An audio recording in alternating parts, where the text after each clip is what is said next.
Bonjour à tous, bon dimanche, bienvenue dans ce nouveau numéro du grand jury de RFM. Dimanche prochain, jour de scrutin, jour de vérité pour les candidats aux élections territoriales. La course à la présidence des départements, mais aussi et surtout la bataille pour le contrôle des 557 communes du pays, dont celle de la capitale, Dakar, la mère des batailles. 7 candidats pour ce combat, 7 têtes de liste. Parmi elles, le candidat de la coalition Yewwi Askan Wi, coalition de l'opposition, Barthélémy Diaz. Bonjour. Bonjour, cher Babacar, et bonjour aux téléspectateurs de la TFM et aux auditeurs de la RFM. Vous êtes le maire sortant de Mermoz-Sacré-Cœur, la commune que vous dirigez depuis près de 13 ans. Vous êtes encore candidat là-bas pour les élections du 23 janvier. Après toutes ces années, avez-vous atteint tous vos objectifs? Je ne saurais le dire. Je pense que les populations de Mermoz-Sacré-Cœur seront appréciées. Mais je peux dire avec fierté que je fais partie de ces maires qui peuvent aujourd'hui parler et défendre avec vraiment humilité un bilan. Et à ce titre, je reconnais qu'aucune œuvre humaine n'est parfaite. Je reconnais qu'il reste à faire et c'est la raison pour laquelle je me représente encore à la tête de la mairie de Mermoz-Sacré-Cœur. Je profite de cette occasion aussi pour remercier le conseil municipal de la commune et les populations de Mermoz-Sacré-Cœur qui ont su faire preuve de patience et de confiance envers notre équipe. Dans le détail, ce bilan à Mermoz-Sacré-Cœur, ça donne quoi? On vous a surtout vu dans des actions sociales au nom de la mairie, l'argent de la mairie, soutien aux populations de Mermoz-Sacré-Cœur. Sur d'autres aspects, qu'est-ce que vous avez fait? Si vous me disiez de répondre en 30 secondes, je vous dirais que sur les 557 maires du Sénégal, pour 2021, j'ai reçu le prix du meilleur maire du Sénégal. Et je ne pense pas que ça peut être un prix décerné sur la base que du social. Le social fait partie des domaines de compétences transférés. Mais il y a 9 domaines de compétences transférés. Et je peux parler de la santé. Si on parle de la santé, nous avons effectivement eu à poser des actes assez forts en construisant un poste de santé avec la RSE, en nous mettant avec la Fondation Sonatel, qu'on a eu à équiper aussi ce poste sous fonds propres à hauteur de plus de 100 millions. Si on parle de l'éducation, vous pouvez faire le tour de nos écoles. D'abord, nous avons les meilleurs résultats. C'est pas moi qui le dis, c'est le ministère de l'Éducation nationale qui le dit dans le département de Dakar. Ce serait important de savoir où est-ce qu'on a pris cette commune en 2009 et où on en est avec cette commune aujourd'hui en 2022. Nous avons des écoles opérationnelles, des toilettes opérationnelles, des salles de classe opérationnelles. Le personnel enseignant, je ne peux pas parler pour ce personnel, mais je pense qu'il donnerait un satisfecit à l'équipe municipale. On peut parler de l'environnement. Pour l'environnement, cette semaine, je m'apprête à inaugurer la fermeture du canal à ciel ouvert qui longe toute la devanture du collège Sacré-Cœur. Le cadre de vie. On peut parler, si on parle du cadre de vie, vous pouvez faire un tour dans la commune de Mermoz-Sacré-Cœur. Je le répète, il reste à faire. Mais je pense que où se trouvait la commune en 2009 et où elle se trouve aujourd'hui, ce n'est pas comparable. Donc vraiment, en toute humilité, je peux dire que nous sommes fiers de notre bilan.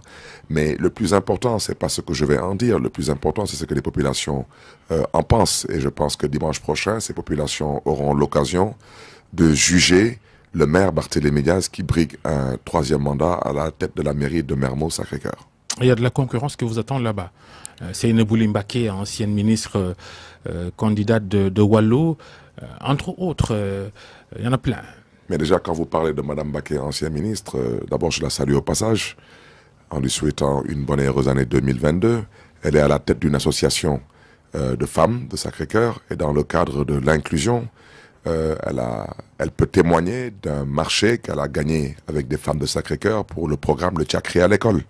Pour un programme, je pense, de 18 millions, etc. Donc nous avons œuvré Dans quasiment tous les domaines de compétences transférées, nous avons apporté notre modeste contribution.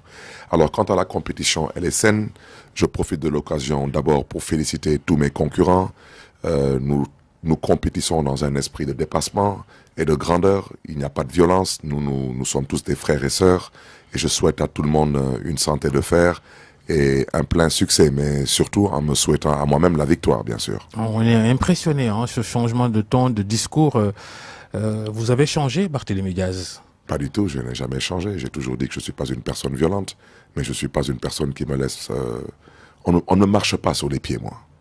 Je respecte tout le monde, mais on ne marche pas sur les pieds. Candidat à votre succession à Mermoz-Sacré-Cœur et en même temps, vous briguez la ville de Dakar. Pourquoi cette candidature? Et parce que si aujourd'hui, j'espère ou je pense ou j'ai le courage, quelle que soit l'expression que je peux utiliser, me projeter sur la ville de Dakar, c'est parce qu'il y a d'abord eu la commune de Mermoz-Sacré-Cœur. Je dois tout avec un grand T à Mermoz-Sacré-Cœur.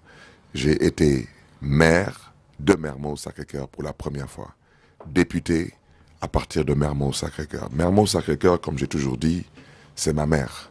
C'est elle qui m'a vu naître et grandir, qui m'a éduqué, qui a fait de moi ce que je suis devenu.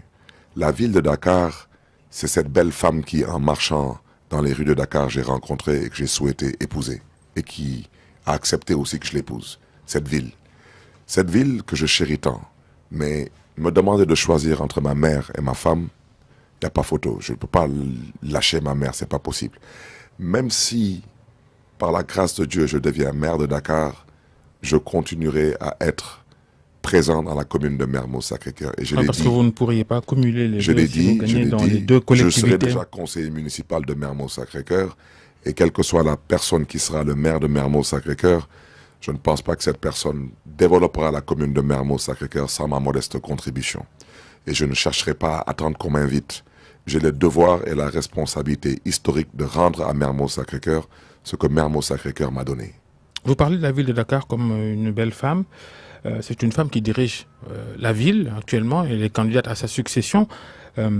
Soham El Wardini définie comme la candidate des femmes. Des points de perdu pour vous, sans doute. Pas du tout. Parce que si elle est la candidate des femmes, c'est que c'est la candidate de ma mère, de ma femme, de mes sœurs, de mes voisines. C'est formidable. Mais moi, vous me permettrez de ne pas me définir comme le candidat des jeunes, des femmes ou des ambulants. Je suis le candidat de Dakar. Et à ce titre, je pense que, d'abord, au passage, je salue Madame le maire Soham El Wardini, à qui je souhaite une bonne et heureuse année 2022, et beaucoup de paix et une santé de fer. Mais je souhaiterais surtout dire aujourd'hui, je pense que quand on dit qu'on est candidat des femmes, on exclut d'autres catégories. Et ça, ce sont des choses à éviter. Pour être plus concret, dans le cadre de l'inclusion, ce que je propose dans mon programme, c'est de faire appliquer la loi 2008-29 du 28 juillet 2008, qui confère 15% de la commande publique à des structures créées et dirigées par des femmes. Et c'est la raison pour laquelle je milite pour la mise en place d'un observatoire citoyen au niveau de la mairie de Dakar pour veiller à cet engagement. Parce que mon programme, il est détaillé en 6 axes, oui, avec 136 propositions. Ça sera mis en ligne par la grâce de Dieu si je deviens maire de Dakar. Et je vais vous dire, la maire, c'est que durant mon mandat, nous allons, proposition par proposition, celles qui seront réalisées seront élaguées et celles qui ne le seront pas seront mises en gras. Parce qu'il est temps que les hommes politiques que nous sommes, quand nous faisons des programmes, que nous proposons ces programmes aux populations, qu'on apprenne à les respecter, qu'on apprenne à les utiliser comme des feuilles de route. Je m'explique, une petite digression. Le président Macky Sall a battu campagne, il n'a jamais parlé de terre. Il avait parlé de Yonou Yokouté. Avec son terre, il a mis l'économie sénégalaise par terre. Yonou Yokouté est devenu PSE. Non, c'est une petite digression. Oui, je comprends le propos. Ouais. Voilà, il faut que les gens apprennent à présenter, à proposer des programmes qu'ils gardent comme feuille de route, comme tableau de bord. Donc moi, quand je dis que je vais m'efforcer à faire respecter cette loi qui confère 15% de la commande publique de la mairie de Dakar à des structures créées et dirigées par des femmes, j'incite en même temps les associations de femmes à s'organiser et à se rapprocher de la ville de Dakar pour pouvoir prendre ce que la loi leur Maintenant, confère. il y a toujours un fossé entre les propositions de programme et la réalité quand on vit aux affaires. Mais nous avons envie de faire de la politique autrement. Et je n'ai pas rendez-vous, moi, avec les Sénégalais en 2022. Pour moi, c'est une formalité. Particulièrement les Dakarois, j'ai rendez-vous avec le Sénégal en 2024.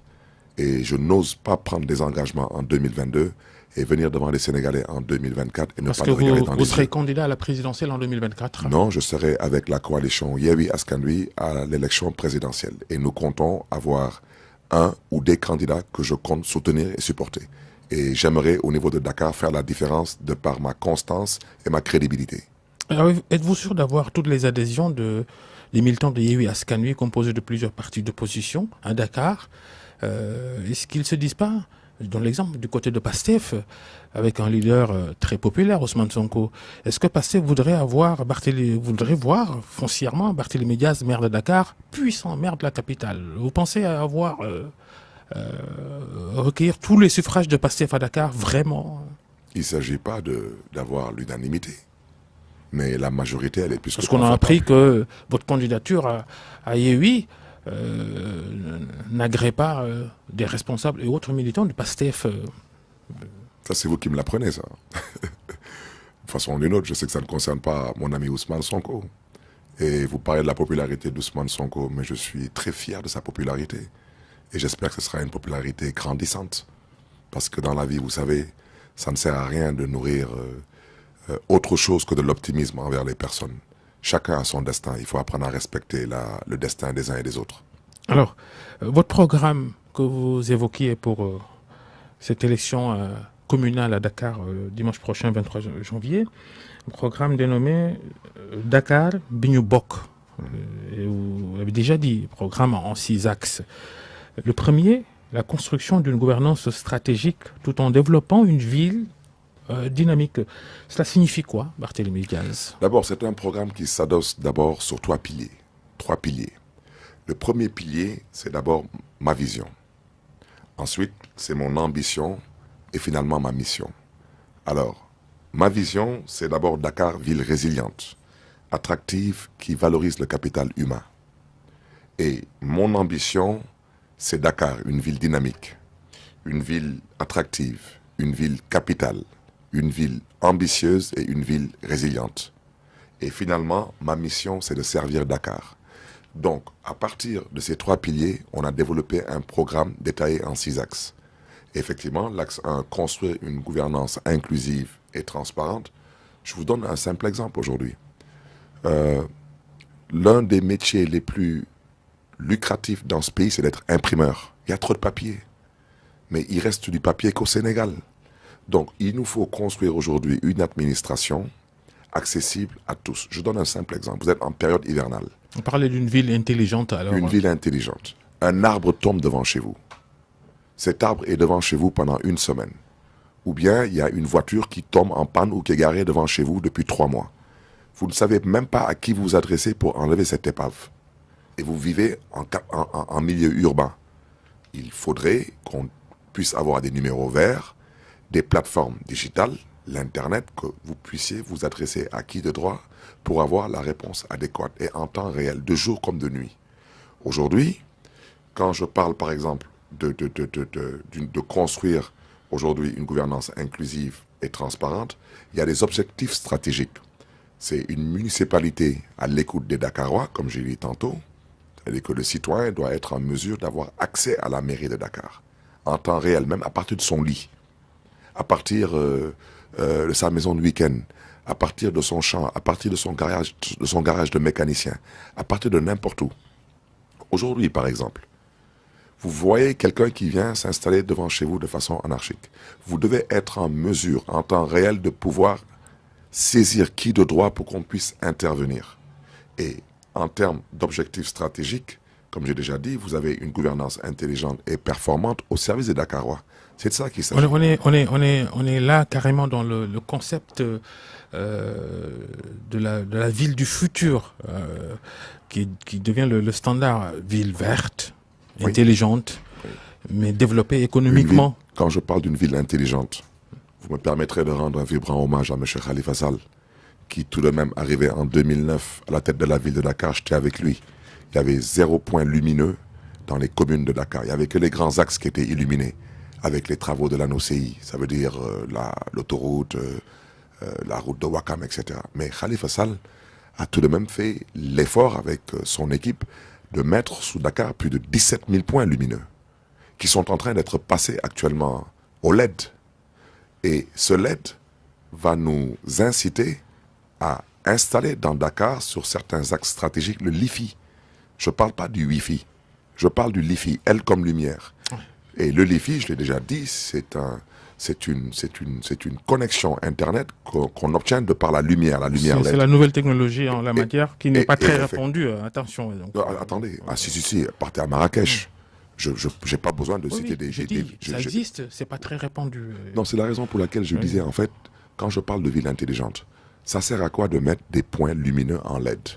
Même si on sait que le LED, par exemple, une ampoule LED peut rester allumée pendant une dizaine d'années, tandis qu'une ampoule normale, vous allez la changer peut-être chaque année ou chaque 2 ans.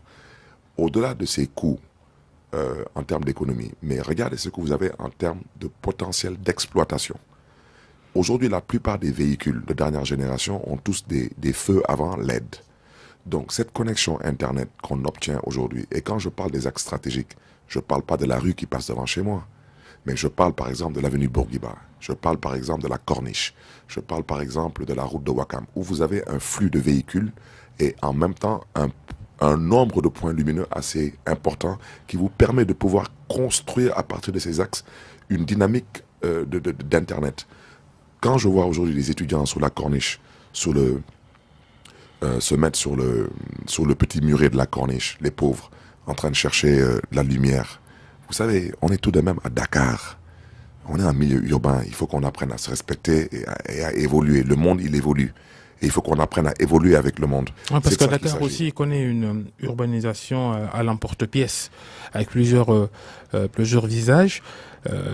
Si on s'arrête sur le concept ville verte, c'est pas un peu raté là déjà, parce que avec ce béton à outrance partout. Mais pas du tout.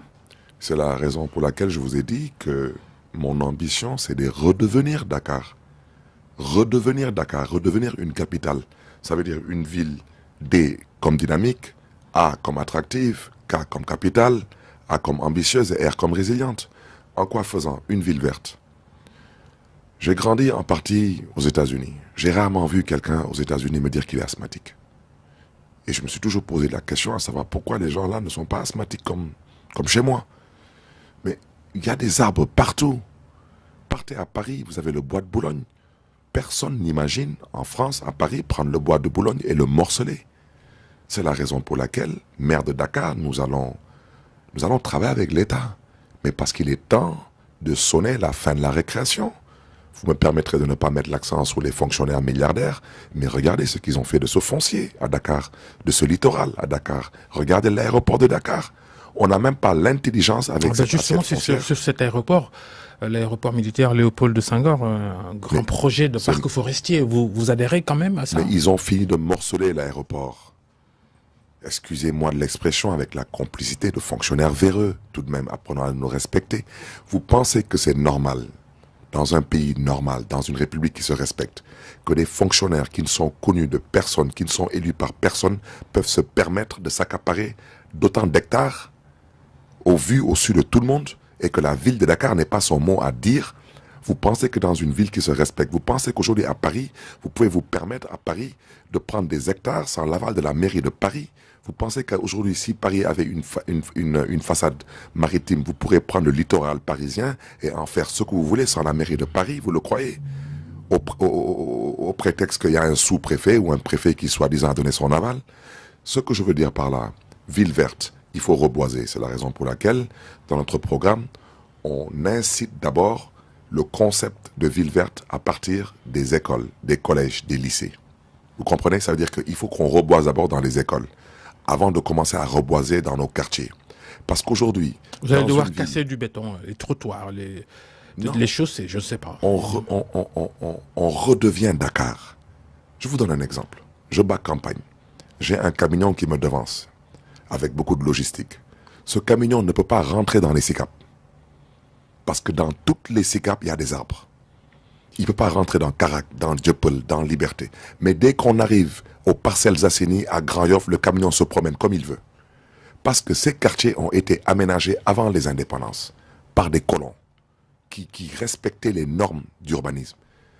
Mais alors aujourd'hui, vous vous imaginez, on vous parle par exemple d'une commune comme les parcelles assainies, avec des parcelles qui ne sont pas assainies. C'est comme si, que Dieu me pardonne, c'est comme quand le noir, on lui dit qu'il doit travailler avec le blanc, il excelle. Mais dès qu'il est avec le noir, il considère qu'il n'a pas de résultat à produire. Vous pensez franchement que les spécialistes en matière d'urbanisme dans ce pays ne savent pas que pour construire une ville, faut d'abord connecter d'abord la ville à l'égout. Faut d'abord mettre un assainissement. Aujourd'hui, on vient, on morcelle des hectares et on laisse les citoyens à eux-mêmes. Et ensuite, c'est des fosses septiques et ça dérange personne. Partez aujourd'hui, même dans les nouvelles villes, comme Bambilor, Keur Ndiaye-Lo et j'en passe. Allez au Lac Rose, allez à Keur-Massar, aucun assainissement. Ce sont des villes qui seront inondées dans 10 ans et ça ne dérange personne dans ce pays. Comme si personne n'a fait des études en matière d'urbanisme dans ce pays. C'est la raison pour laquelle je disais tantôt, il faut un minimum d'autorité et il faut aujourd'hui qu'on apprenne à sonner de la fin de la récréation. Parce que ce n'est rien d'autre que du laxisme et de la paresse. Toujours dans le cadre de Dakar Ville Verte. Mais Dakar Ville Verte, c'est de faire en sorte aujourd'hui de pouvoir créer des concours, par exemple de l'école la plus propre, la plus verte, du quartier le plus propre, le plus vert, de la commune la plus propre, la plus verte. Mais une fois de plus, on vit en ville, on vit en milieu urbain. Aujourd'hui, vous prenez notre axe 2, c'est investir dans le capital humain et dans l'économie de la vie. Ça veut dire quoi aujourd'hui? Ça veut dire que nous devons ramener l'humain au cœur de nos politiques. Il faut qu'on apprenne au Sénégal. Ça vous risquez d'avoir de gros soucis, hein, parce que aujourd'hui, on se demande s'il est possible de développer une ville comme Dakar. Quand on regarde l'environnement général du pays, ce pouvoir d'achat très faible des Sénégalais, ce qui pousse les collectivités territoriales, comme la ville de Dakar, à dépenser beaucoup d'argent dans les aides sociales, comme vous faites à Mermoz Sacré-Cœur. Est-ce qu'on pourra développer Dakar dans ce contexte-là, dans cet environnement-là, et en adéquation avec cette urbanisation, cette frénésie d'urbanisation que personne ne contrôle? Alors, cette émission est en français, mais le programme en Wolof, c'est Dakar Bini Bok. Ça veut dire Bok Dundu, Bok Defar, Bok Tabakh, Bok Ligue. Je donne un simple exemple. Je prends l'exemple de l'ambulant, pour ne pas parler des métiers de la rue. L'ambulant fait partie de Dakar Bini Bok. Je vous ai parlé tantôt de l'observatoire citoyen. Il faut qu'on arrive à expliquer à notre frère ambulant, à notre sœur qui est ambulant, qu'une ville a des trottoirs. Parce que les trottoirs sont faits pour marcher. Je ne suis pas le maire qui va chercher à déguerpir des ambulants. Je suis le maire qui va travailler avec les ambulants, avec tous les Dakarois de façon participative et inclusive pour faire comprendre à cet ambulant qu'il aura sa place dans ce Dakar. Mais pas n'importe comment et n'importe où. Vous ne pouvez pas améliorer le cadre de vie de Dakar en laissant les vendeurs ambulants dans la rue. Mais je reviens à ce que j'ai déjà dit. Ce ne sont pas des voleurs. Ce sont les Sénégalais, des Dakarois. Et je ne suis pas élu par ces gens en partie pour aussi les humilier. Mais ces gens vont comprendre que les trottoirs doivent être libérés. Les vendeurs ambulants, ça existe partout. Il faut que ça soit organisé. Exactement. L'État central, les collectivités ont essayé, mais ça ne réussit toujours pas. C'est là, je vais vous dire, dans la vie, il faut apprendre à partir des erreurs du passé. L'équipe dirigée par M. Khalifa Sall a eu à poser des actes. Ce n'est pas à moi de juger. Aujourd'hui, par exemple, Khalifa Sall, c'est lieu de le féliciter, a eu à construire le centre commercial de Félix Eboué. Bon, malheureusement, il semble que les ambulants n'ont pas accepté de rejoindre ce centre commercial. Moi, j'ai rencontré l'UNACOIS. Nous avons échangé. Je leur ai parlé et je leur ai fait comprendre. Je vous donne un simple exemple. Vous pensez que les gens qui sont dans la rue, ils ont envie d'être dans la rue? Non, ils vous disent qu'ils aimeraient être dans un marché.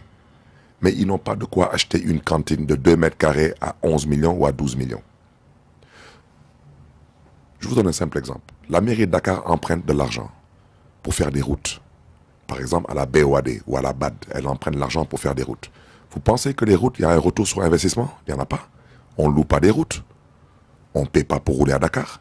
Mais si la ville peut s'endetter à hauteur de 15 ou 20 milliards pour réhabiliter la voirie urbaine ou bien pour aménager des routes nouvelles, mais pourquoi la mairie de Dakar ne peut pas aujourd'hui s'endetter à hauteur de 20-30 milliards et prendre une dizaine de marchés dans Dakar, du marché Alizé en passant par le marché du port, par Tillen, par le marché HLM, par le marché de Grand Yoff, par le marché Dior, des parcelles Asseni, et construire des centres commerciaux. Et la ville de Dakar n'est pas un GIE. Sa mission, c'est pas de vendre des cantines. Sa mission, c'est de remplir ses objectifs dans le cadre des 9 domaines de compétences transférés. Moi, Barthélémy Diaz, maire de Dakar, je suis prêt à offrir des cantines gracieusement pour que les ambulants libèrent les on verra bien. Marché pour marché. Permettez-moi de terminer. Ça veut dire que ce que je veux dire par là, ça veut dire qu'aujourd'hui, quand je parle d'un emprunt obligataire et quand je dis qu'on va travailler avec l'État, mais nous sommes un démembrement de l'État. L'État n'a pas le droit de bloquer la ville de Dakar ou son emprunt obligataire. Donc, il est de notre responsabilité de relancer cet emprunt obligataire pour investir dans des projets structurants.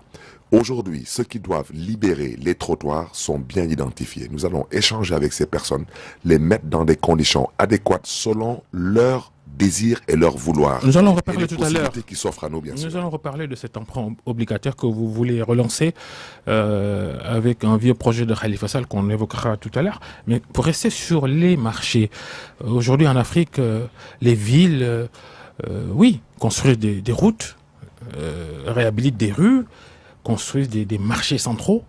Pas les marchés, des centres commerciaux. Oui. Dakar doit dépasser le stade de marché. Marchés centraux, c'est le terme générique. Après la configuration, on verra.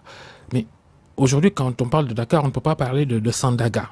On a vu la mairie de Dakar Plateau s'arroger aux yeux de certains le projet de réhabilitation. Qu'est-ce que vous allez faire? Vous allez lui laisser ou reprendre Sandaga Babacar, si vous gagnez?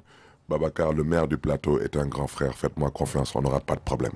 Ce qui s'est passé à Sandaga, c'est une question de personnalité et d'autorité. Le titre foncier de Sandaga est au nom de la mairie de Dakar. Et faites-moi confiance, Barthélémy Diaz, maire de Dakar, il n'y aura pas de bruit. La mairie de Dakar va reprendre pleinement ses droits sur le marché Sandaga. Alioune Ndoye est un grand frère pour qui j'ai beaucoup d'amitié et d'estime. Et ça reste tout de même une personne réfléchie. On n'a pas besoin de se disputer, on a seulement besoin de discuter. Et on va s'entendre parce qu'il sait lire et il sait comprendre. Un titre foncier, ça veut dire un droit de propriété. Et ce n'est pas la maternelle ici, c'est l'administration. Pour parler de l'emprunt obligataire maintenant, que Khalifa Sall a voulu obtenir et que l'État, le gouvernement, le ministère des Finances aurait bloqué à l'époque, avec ce vieux projet d'un parking souterrain sur la place de l'Indépendance ou sous la place de l'Indépendance. Ce projet-là, vous allez le déterrer aussi, ou vous avez pensé autrement pour l'occupation de la voie publique par les véhicules obligés de se stationner, parce qu'il en faut quand même. Alors, d'abord, cet emprunt obligataire a été bloqué, certes par l'État, mais par l'actuel directeur de campagne de la coalition au pouvoir et par l'actuel aussi candidat de la mouvance présidentielle pour la mairie de Dakar. Donc, quand je les entends parler aujourd'hui de leurs ambitions pour la ville de Dakar, c'est de la pure escroquerie politique. Et je suis au regret de le dire. On ne peut pas avoir combattu le peuple de Dakar, avoir humilié la ville de Dakar et venir aujourd'hui dire que nous avons de l'ambition de servir Dakar. Vous me permettez une petite parenthèse, avant que certains se permettent d'abord de parler de programme, ils n'ont qu'à d'abord exposer leur bilan.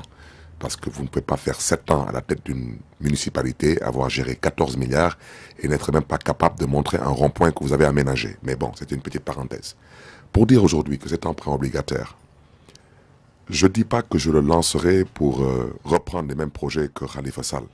parce que Khalifa Sall avait de l'ambition pour Dakar et il avait vraiment mis l'accent sur le centre-ville. Je vais vous dire moi ce que je pense quand je parle de réduire les inégalités. Je prends l'avenue Bourguiba. Je viens de la place au MVS et je vais vers la Cité des Eaux, vers Front de Terre. Et je regarde tout ce qui est à gauche. Baobab, Karak, les Libertés, les Djepel, etc. Tous ces quartiers bénéficient de voiries goudronnées, de trottoirs. Ils sont tous à l'égout, ils ont l'éclairage public. Et quand je regarde à droite, Grand Dakar, Nyari Tali, Ben Tali, et j'en passe, quand je marche dans les rues de face, j'ai le cœur meurtri. Nous devons réduire les inégalités. Je vous donne un autre exemple. Aujourd'hui, partons aux parcelles assainies. Des parcelles qui sont supposées être assainies. On n'est même pas en période hivernale. Vous avez de l'eau qui refoule, qui sort de partout. C'est vrai que l'assainissement n'est pas une compétence transférée. Mais Barthélémy Diaz, maire de Dakar, j'organiserai des audiences foraines en partenariat avec l'ONAS. Que l'Office national d'assainissement du Sénégal dise ça coûte combien, la mairie de Dakar mettra la main à la poche. Quitte à faire des emprunts obligataires, quitte à faire des emprunts bancaires et quitte à aussi pomper sur les fonds propres de la mairie de Dakar. Quitte à faire jouer le partenariat public-privé ou la RSE. Nous devons faire preuve d'inventivité, de créativité et surtout d'audace. Nous voulons reconstruire une nouvelle ville. Ça demande un tant soit peu, excusez-moi de l'expression, du courage et du culot. Je m'excuse, mais c'est de ça qu'il s'agit. On ne peut pas être mairie de plein exercice et vouloir être limité par de la littérature qui vous dit que non, vos compétences transférées. Compétences transférées, il y en a 9, d'accord. Mais commune de plein exercice, ça veut dire plein exercice, c'est du français. L'assainissement peut ne pas être une compétence transférée, mais la personne... Vous ne pourriez jamais agir hors texte. Non, ce n'est pas une question d'agir hors texte. J'ai tout de même le droit de dire à l'ONAS que les populations des parcelles assainies en ont ras-le-bol d'avoir des eaux qui refoulent dans leurs maisons et dans leurs rues. Ça coûte combien? Les parcelles assainies ont une façade maritime. Ça ne peut pas coûter les yeux... excusez-moi, c'est pas donné d'avance, hein, parce que les relations sont souvent difficiles entre un maire membre de l'opposition et l'État central, surtout l'exécutif.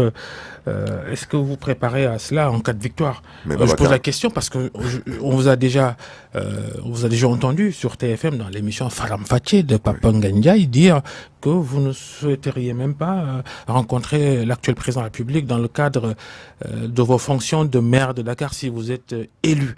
Comment vous allez faire alors? Alors, je vais vous répondre rapidement. Je le répète, pour 2021, j'ai été désigné par un jury comme meilleur maire du Sénégal. Et je n'ai pas rencontré Macky Sall.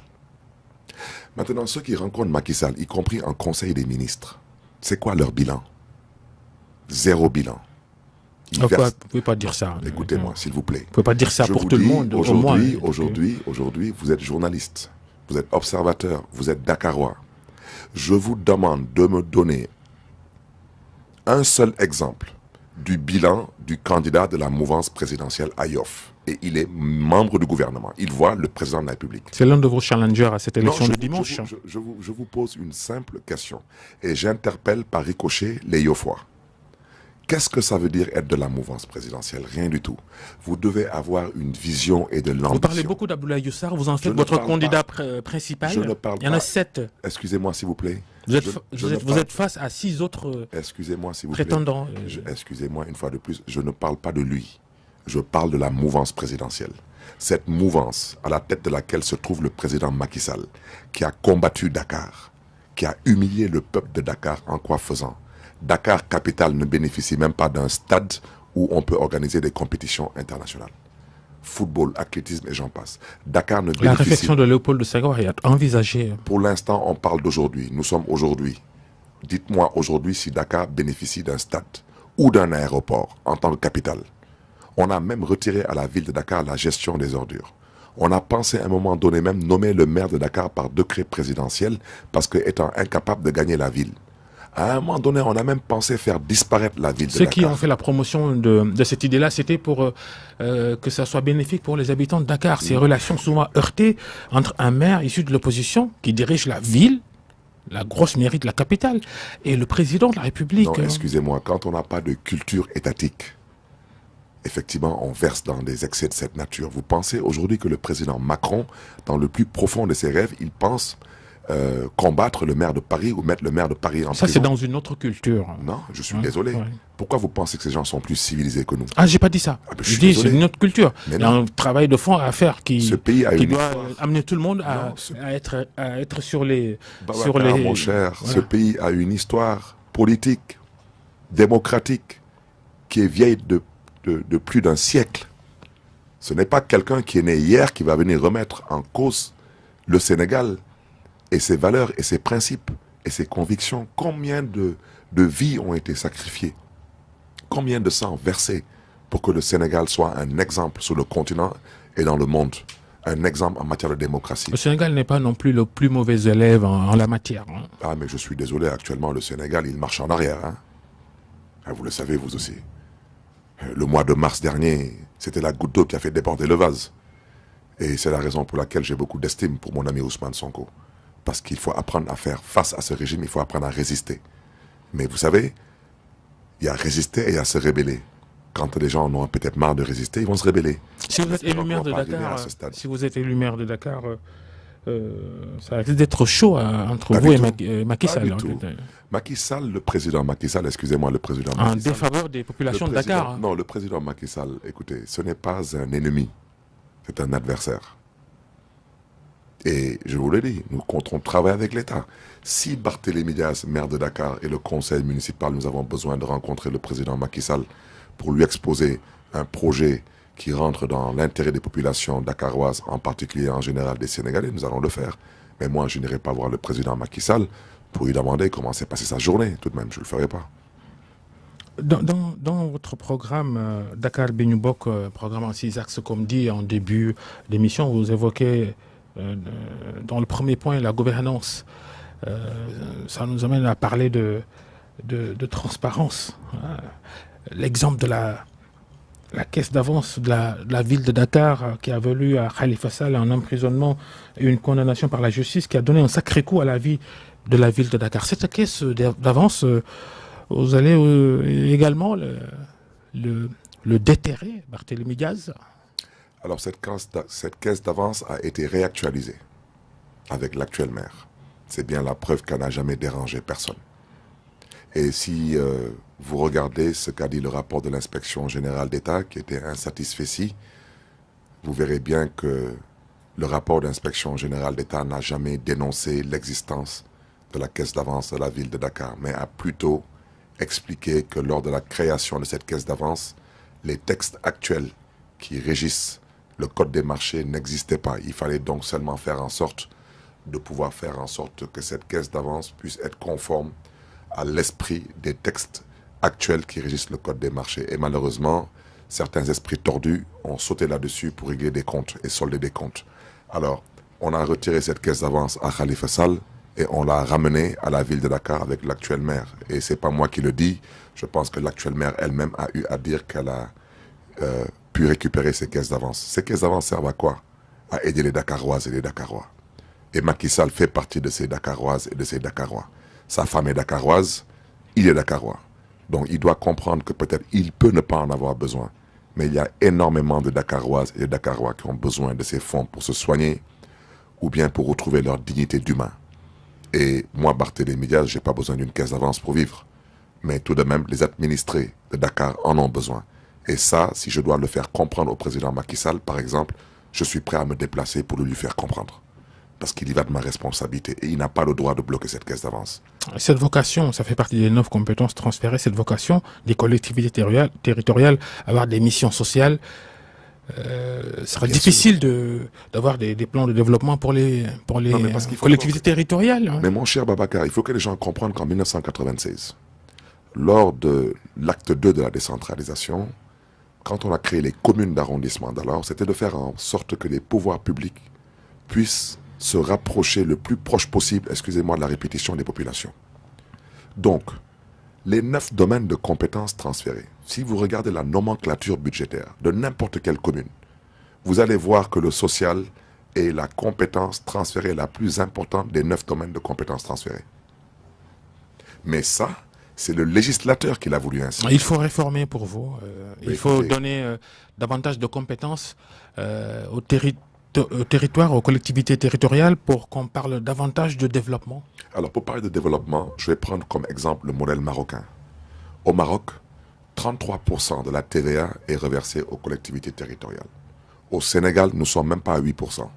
Ça s'appelle de la volonté politique.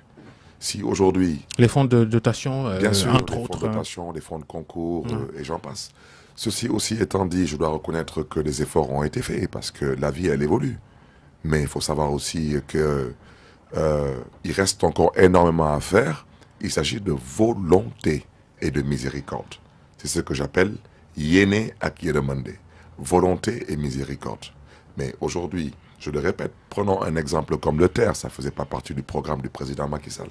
Mais si le président Macky Sall avait aujourd'hui décidé d'accompagner la décentralisation et vraiment de croire en la décentralisation, et surtout venant de lui, parce qu'il a quitté la mairie de Fatick pour être président de la République, et les Fatickois sont plus fatigués aujourd'hui qu'hier. Donc vous comprendrez aisément qu'en fait, il y a d'abord un problème de volonté. Vous parlez du TER. Albert, ces infrastructures construites ou en chantier qui sont sous la responsabilité de l'État central. Je ne les critique pas, surtout pas, je ne les critique pas. Je dis seulement que moi, Barthélémy Diaz, chef de l'État, je vais investir sur l'humain avant d'investir sur les infrastructures. Combien de Sénégalais n'ont pas accès à l'éducation parce que leurs parents sont décédés ou retraités? Ils ne peuvent pas se payer une formation. Sur l'éducation, dans votre programme, vous ne proposez pas non plus grand-chose. Vous parlez... Si, non, attendez, vous proposez d'équiper les collèges et les lycéens en matériel informatique. Oui, d'accord. Les priorités sont ailleurs dans les écoles. Regardez l'axe 2. Si vous regardez l'axe 2, investir dans le capital humain et dans l'économie, vous verrez ce qu'on propose. Moi, c'est très simple. Partez à Mermoz-Sacré-Cœur et demandez ce que j'ai fait en matière de bourse. Mais vous savez, les bourses, beaucoup de gens pensent que ce n'est pas un bilan.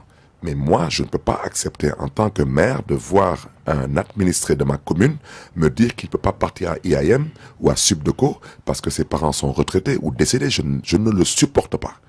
Je préfère ne pas être en mesure d'aménager un jardin, mais je donnerai des bourses. Parce que pour moi, l'éducation, c'est un droit pour tous. C'est élémentaire. La santé aussi dans votre programme. Et je terminerai en vous disant, regardez l'État central. Aujourd'hui, à cause seulement des recettes pétrolières et gazières, on est passé de presque 2500 milliards à 5000 milliards. Et l'État du Sénégal se permet d'avoir une dette de 16 milliards envers les instituts privés de formation. C'est qu'il n'y a pas de volonté, il n'y a pas de miséricorde. La santé, avec votre ambition de construire... La santé, je vais vous dire ce que je pense. Oui, c'est grand hôpital au Parcelles Assainies, mais la santé, ça ne réussit pas trop. À la ville de Dakar, l'exemple de l'hôpital Abass Ndao et toutes les difficultés que cet établissement de santé a connues ces dernières années. Mais parce que la santé, c'est une compétence qui est semi-transférée. Je m'explique. Bon, je citerai toujours pas son nom. Abass Ndao est entièrement sous la responsabilité de la ville de Dakar. Mais j'ai vu le candidat à la ville de Dakar de la mouvance présidentielle se targuer à Cambérène d'inaugurer un poste de santé. Je vous parle d'un poste. Je ne vous parle pas d'un centre, il est ministre de la Santé. C'est que franchement, il n'y a pas de volonté. On est dans du mannequinat. Dakar, capitale. Dakar, ville, vitrine. Dakar ne doit même plus disposer aujourd'hui de postes de santé. Nous devons avoir aujourd'hui dans toutes les 19 communes de Dakar des centres de santé. Mais la seule problématique de ces centres, c'est la masse salariale. Et là-bas, c'est là-bas où l'État devrait soulager les collectivités territoriales. Vous prenez aujourd'hui toutes les communes qui ont des centres de santé. Si je prends le cas de Grand Yoff. Grand Yoff, avant l'acte 3 de la décentralisation, avait une masse salariale, je pense, de 12 millions, si je ne me trompe pas. Avec l'acte 3, on leur a transféré un seul centre de santé.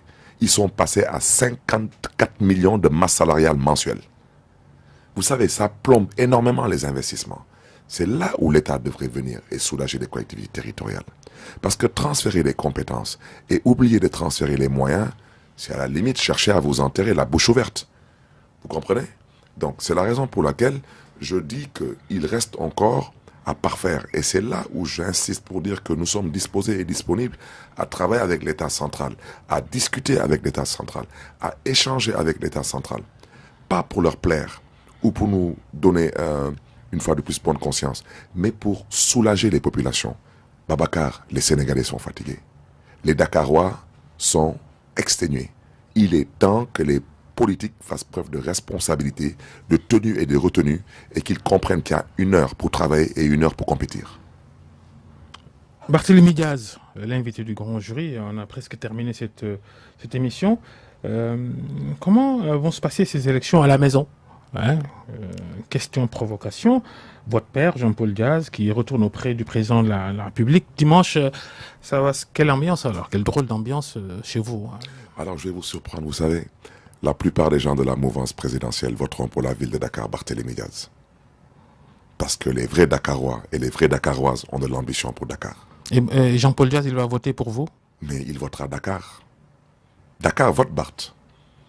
Ablaye Matar Diop, grand serigne de Dakar, votera Dakar. Il a déclaré dans cette émission que son candidat s'appelle Diouf Sarr. Ne vous inquiétez pas, je vous dis que les vrais Dakarois voteront Barth. Vous savez pourquoi?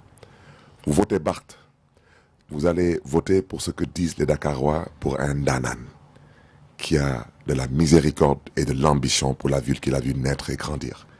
Et je vais vous dire, cette ville, j'ai l'ambition et la détermination de la servir. Mais Barth, personnage fougueux, belliqueux... Excusez-moi, ça, ce sont les discussions concernant les intellectuels de couloir, des claviers et de circonstances. Les vrais Dakarois savent se retrouver et se reconnaître. Vous inquiétez pas. Merci. Dimanche, ce n'est plus loin. Merci Barthélémy Diaz d'être passé devant le grand jeu de RFM. Vous êtes le candidat de la coalition Yewwi aux élections communales et départementales dimanche prochain, 23 janvier. Justement, il n'y aura pas d'émission dimanche. Journée élection sur nos antennes. Restez avec nous, les programmes continuent. Merci à Yaya et Abdou, le grand jury, dans 2 semaines. Bonne fin de week-end.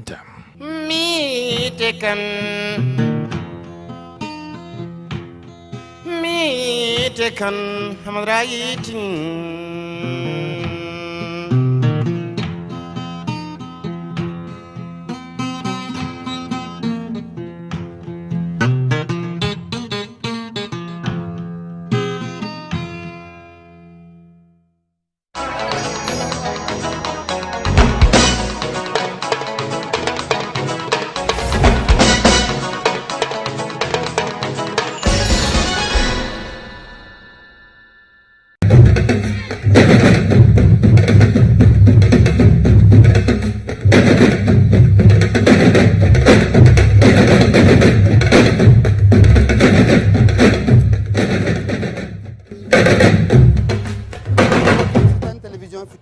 salaamaaleykum am nañu mbégte àndaat ak yéen ci seen émission show électoral bii nag mooy seen ñaareel bi numéro ñu fas yéene kon waxtaan comme niñ ko fas yéene defee saa su ne suñu amee gan yi nag di ay gan yoo xam ne dañoo di ay mbër yu samp seen dënd ngir jiite seen gox lu waral taxawaay wu ni mel lu waral càkkuteef googule dees di ko fas yéene waxtaane tey nag ki ñu fas yéene dalal di gan goo xam ni mat na gan mat na tudd tubarkàlla mat na tabaski macha allah mat na la mu doon te xam na itam la ko tax a jóg ak fa mu jëm kooku di kenn ci ñi nga xam ni bokk na si ñi samp seen dënd ngir jiite Grand Yoff di monsieur Boubacar Camara wala boog docteur Boubacar Camara dañu na ñëw léegi ci présentation bi mi ngi dagan baati waa Grand Yoff waaye Malick balaa ñuy sori dama lay ziar nuyu la bala nga nuyu waa Sénégal.